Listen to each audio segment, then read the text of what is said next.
Hi friends, வாங்க இப்போ நம்ம வாங்கிட்டு வந்த மீன் பார்த்தீங்கன்னாக்கா க்ளீன் பண்ண போகிறோம். என்ன மீன் வாங்கியிருக்கேன்னு சொல்லி பாருங்கள். நண்டு வாங்கினேன். நண்டு வந்து நம்ம வேறு ஒருத்தர்கிட்ட வாங்கினேன். மீன் ஒருத்தர்கிட்ட வாங்கினேன். பெரிய பெரிய நண்டு தாங்க.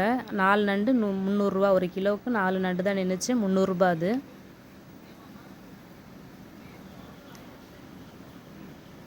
ஒரு நண்டு மட்டும் ரொம்ப பெருசாக இருக்கும். மீதி எல்லாம் கொஞ்சம் மீடியம் சைஸ் தான். ஏன்னா 1 கிலோவுக்கே 2 நண்டு தான் நிற்கிற மாதிரி இருக்குது வெயிட்டு. நல்லா பெரிய நண்டு பாருங்கள். அதுக்கப்புறம் பார்த்தீங்கன்னா சங்கரா மீன் வாங்கினேன். சங்கரா மீன் வந்து அதுவும் 1 கிலோ தான் வாங்கியிருக்கேன்.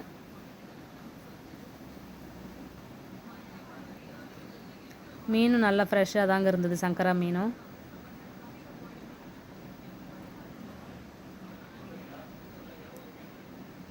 நான் மீன் வாங்கினங்கிட்ட வந்து நண்டு இல்லை. மீன் வாங்கிட்டு அதுக்கப்புறம் வேறு ஒருத்தர்கிட்ட போய் நண்டு வாங்கினேன். மீன் நல்லா சூப்பராக தாங்க இருக்குது. இப்போ க்ளீன் பண்ணிவிட்டு பார்க்கலாம். மீன் க்ளீன் பண்ணியாச்சுங்க. க்ளீன் பண்ணி வச்சுருக்கேன். அதை மசாலா ரெடி பண்ணணும். அதுக்கப்புறம் பார்த்திங்கன்னா நண்டு வந்து நைட்டுக்கு வந்து கிரேவி பண்ணிக்கலாம். கால்லாம் போட்டு ரசம் வச்சுக்கலாம், நண்டு ரசம் வச்சுக்கலாம்னு சொல்லிட்டு வச்சாச்சு. மஞ்சத்தூள் உப்புலாம் போட்டு கழுவி க்ளீன் பண்ணி எடுத்து வச்சாச்சுங்க. அவ்வளோதான். உங்களுக்கு பிடிச்சிருந்தா லைக் பண்ணுங்கள். மறக்காமல் சேனலை சப்ஸ்கிரைப் பண்ணி சப்போர்ட் பண்ணுங்கள் ஃப்ரெண்ட்ஸ். தேங்க்யூ.